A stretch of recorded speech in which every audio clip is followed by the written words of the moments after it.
একটা একটা আলাপও এখানে এসেছে যে বাংলাদেশে বেশ কিছু গুপ্ত হত্যা হয়েছে গত কয়েক বছরে।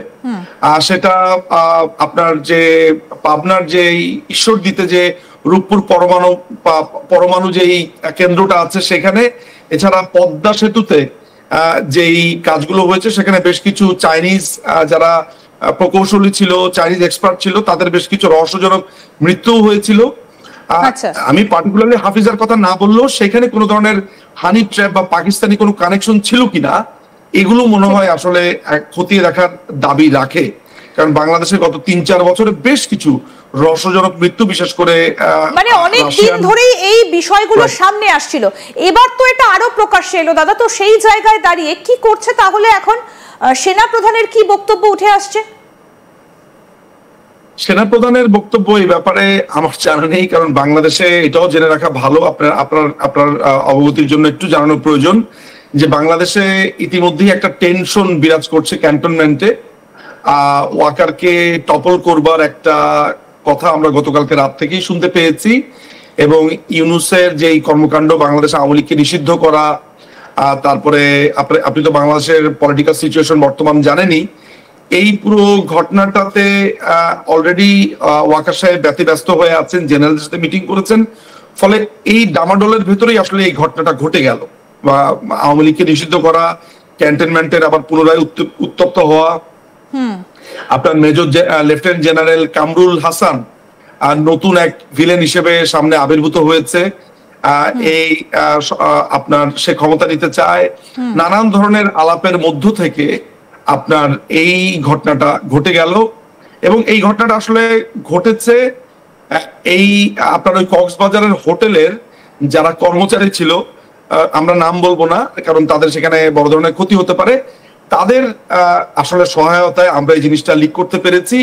তারাই আসলে জিনিসটাকে পরিষ্কারভাবে সামনে এনেছে যে তারা কিভাবে সেখানে রাত্রি যাপন করেছে, এককভাবে হোটেল বুকিং দিয়েছে, এই ধরনের তথ্যগুলো আমাদেরকে দেওয়ার কারণেই জিনিসগুলো সামনাসামনি চলে এসেছে। এদের মাধ্যমেই আমরা আসলে মারুফের ওয়াইফের কাছে আমাদেরই লোকজন এই তথ্যটা দেয় এবং তিনি এটা ভেরিফাই করেন। তার আগে থেকেই সন্দেহ ছিল, এবং পাকিস্তানের কর্মকর্তাদের কাছে তার ওয়াইফ জানানোর পরেই আসলে তড়িঘড়ি করে এই মারুফকে এখান থেকে নিয়ে যাওয়া হয়। এখানে আসলে মূল আমি ধন্যবাদটা দিব হচ্ছে যে ওই কক্সবাজারের হোটেলের যারা কর্মকর্তা আছে, সবাই না, কয়েকজন পার্টিকুলার আমাদের যারা সেখানে সোর্সরা আছেন, এবং অবশ্যই মারুফের ওয়াইফ এই জিনিসটাকে পিক করেছেন এবং পাকিস্তানে তার ব্যাপারে লিখিত অভিযোগ করেছে।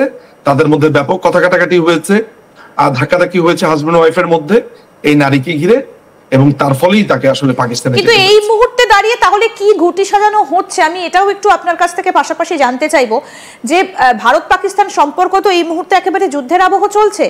বাংলাদেশকে তো বারবার পাকিস্তান ব্যবহার করে এসছে ভারতের বিরুদ্ধে, গত কয়েক মাস ধরে সেই ছবিটা আমরা দেখতে পাচ্ছি। তাহলে এখন এই মুহূর্তে দাঁড়িয়ে কি ঘটি সাজানো চলছে বাংলাদেশের মাটিতে? বাংলাদেশের মাটিতে যে গুটিটা সাজানো হচ্ছে সেটা তো এখন আমাদের কাছে খুবই পরিষ্কার। সেটা হচ্ছে আওয়ামী লীগের একটা ভুয়া পাতানো টিম তারা বানানোর চেষ্টা করেছে, যেই দলটাকে দিয়ে, যে দুর্বল দলটাকে দিয়ে এটা দেখানো যে বাংলাদেশ আওয়ামী লীগ মাননীয় প্রধানমন্ত্রী শেখ হাসিনাকে বর্জন করে বা অন্যান্য এমপি মন্ত্রীদেরকে বর্জন করে তারা নতুন করে আওয়ামী লীগ করেছে, এটা একটা সহি আওয়ামী লীগ, আর এটাই সহি আওয়ামী লীগ, এটাই সঠিক আওয়ামী লীগ, এরকম বলে তারা একটা ইলেকশন করতো এবং সারা বিশ্বকে তারা এটা দেখাতে চেয়েছিল যে বাংলাদেশে একটি ফ্রি অ্যান্ড ফেয়ার ইলেকশন হয়েছে সব দলের সমন্বয়ে। আর যেখানে বাংলাদেশ আওয়ামী লীগের কফিনে তারা একেবারে সমস্ত পেরেক ঠুকে দিতে চেয়েছিল। তো এইটা টের পেয়েই আমাদের সাবেক রাষ্ট্রপতি জনাব আব্দুল হামিদ তিনি চিকিৎসার কথা বলে ব্যাংককে চলে যান, এবং সেলিনা হায়াত আইভি যাকে এতদিন অবরুদ্ধ করে রাখা হয়েছিল কার্যত, তাকে আসলে এক ধরনের মব জাস্টিসের মাধ্যমে তাকে ঘেরাও করে, তারপরে তারও সমর্থকরা সেখানে এসেছিল, তাকে আসলে জেল হাজতে বা থানাতে নিয়ে যাওয়া হয়, গ্রেফতার করে নিয়ে যাওয়া হয়। এবং এটা একটা ইচ্ছা ছিল, কিন্তু এখানে আর্মির সহায়তায় যে জিনিসটা করার চেষ্টা করা হয়েছে সেটা হচ্ছে যে আরাকান আর্মিকে বাংলাদেশের এই দখলদার বাহিনীর পক্ষ থেকে এক ধরনের বড় ধরনের ফান্ডিং করা হয়েছে। এবং ইন্টারেস্টিং ব্যাপার হচ্ছে যে এই যে মারুফের কথা আমরা বলছিলাম, মারুফ কিন্তু এই কক্সবাজারে যে ধরাটা খেলো, মারুফ কিন্তু ওইখানে গিয়েছে আরসার সাথে মিটিং করার জন্য। আরসাটা কে? আরসা হচ্ছে আবার আরাকান আর্মির কাউন্টার পার্ট, অর্থাৎ এই আরাকানে যে এই যে রোহিঙ্গাদেরকে যারা টর্চার করেছে, এরা কিন্তু এই আরাকান আর্মি। এই রোহিঙ্গাদের পক্ষ হয়ে যে যারা লড়াই করছে তারা হচ্ছে আরসা, আর আরাকান আর্মি আরেকটা বাহিনী, সো দুটো বাহিনী। তো এই আরসাকে একসময় বাংলাদেশের পক্ষ থেকে পেট্রোনাইজ করা হলেও এখন ফুললি পেট্রোনাইজ করা হচ্ছে পাকিস্তানের পক্ষ থেকে। আর আরাকান আর্মিকে ওইখান থেকে ফুয়েল করা হচ্ছে যে তারা এক ধরনের স্ট্র্যাটেজি, আমেরিকান স্ট্র্যাটেজি তারা নিয়েছে, যেইটা হচ্ছে যে আরাকানকে একটা রাষ্ট্র হিসেবে বানানোর জন্য, যেখানে ভারত এবং চায়না উভয় দেশকে এক ধরনের চাপে রাখা যায়। ফলে ভারতকে এই ফ্রন্টটাতে ব্যস্ত রাখা, এটা একটা ছিল পাকিস্তান বাংলাদেশ একটা যৌথ কৌশল। ভারতের সেখানে নানান ধরনের প্রজেক্ট ছিল আরাকানে, যেগুলো ক্ষতিগ্রস্ত হয়েছে, বিশেষ করে মিজোরাম, নাইক্ষ্যংচরি, বান্দরবন এই জায়গাগুলোতে আপনার টেনশন ক্রিয়েট করে। আপনি লক্ষ্য করে দেখবেন গতকালকে তাহলে এই মুহূর্তে এই যে হাই কমিশনার এই মারুফ, তাকে তো ইসলামাবাদ ডেকে নিয়েছে, তাহলে এখন বাংলাদেশের রাষ্ট্র পাকিস্তান কিভাবে রাখছে? অন্য কাউকে কি পাঠিয়েছে তার পরিবর্তে? এখন হয়তোবা ডেপুটি হাই কমিশনার আপাতত সেখানে দেখভাল করবে, হয়তোবা খুব দ্রুতই তার জায়গা হয়তোবা ফিল আপ করার জন্য কেউ না কেউ আসবে। তার সাথে হাফিজার সম্পর্ক কেমন? এই যে ডেপুটি হাই কমিশনারের সঙ্গে এই হাফিজা ম্যাডামের সম্পর্ক কেমন? এখনো আসলে গতকালকে এই ঘটনা ঘটার পরে জিনিসটা তো পুরো ঘটনা তো খুবই থমথমে। হাফিজাও আপনার তার ফেসবুক একদম ডিঅ্যাক্টিভেট করে দিয়ে পুরো ভেঙেছে এই জিনিসটা আসার পরে, এবং অলরেডি কিন্তু চাউর হয়ে গেছে যে সে একজন গোয়েন্দা, আইএসআই গোয়েন্দা। ফলে সেখানে ভারতীয় হাই কমিশন ও আসলে তাদের জন্য খুবই কনসার্নের যে এই ধরনের কর্মকাণ্ড এত সেনসিটিভ জায়গাগুলোতে ঘটিয়েছে। সো স্বাভাবিকভাবে এটা একটা, এর সঙ্গে কি মোহাম্মদ ইউনূসের কোনো যোগসূত্র রয়েছে?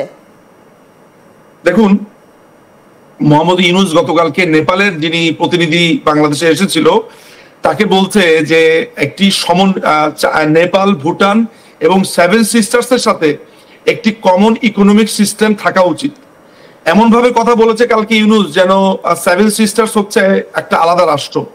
তো আপনি তো বুঝতেই পারছেন যে এই যে আপনি সংযোগের কথাটা বললেন, ইউনূস তো আসলে মোটামুটি ভারতকে একটা খণ্ড বিখণ্ড করার জন্য যেই তার প্রজেক্টটা, সেই প্রজেক্টের একটা বড় ধরনের স্টেক হোল্ডার ছিল পাকিস্তান। ওই পাকিস্তানের একটা বড় ধরনের অ্যাসেট হচ্ছে এই সৈয়দ মারুফ, আর মারুফের ক্ষুদ্র অ্যাসেটের মধ্যেই হচ্ছে এই হাফিজা হক। ফলে আপনি যদি ডটগুলোকে মিলাতে চান তাহলে এগুলো সবই আসলে একই সূত্রে বাধা। ইউ নেভার নো ইন্দিরাজি যে এই হাফিজাকে দিয়ে আরো কি কি অপকর্ম করিয়েছে, কার কাছে করিয়েছে, কোন ধরনের ডকুমেন্টস আছে, এমনকি আর্মি জেনারেলরা এই যে চুপচাপ আছে বাংলাদেশের, তারাও আসলে সেখানে এই হাফিজের মাধ্যমে কোনো অপকর্ম করেছে কিনা, তাদের কোনো গোপন ভিডিও বা লিংক আছে কিনা, তাও তো আমরা জানি না। কিন্তু এই যে কথোপকথনটা ভাইরাল হয়েছে, আমরা দেখালাম সোশ্যাল মিডিয়াতে, সেখানে একটা পূর্ব নির্ধারিত সিদ্ধান্ত বলে একটা কথা সেখানে রয়েছে। এর মানেটা কি? কি সিদ্ধান্ত হয়েছিল? দেখুন এখানে রয়েছে, এই যে আমাদের গন্তব্য আগে থেকেই নির্ধারিত।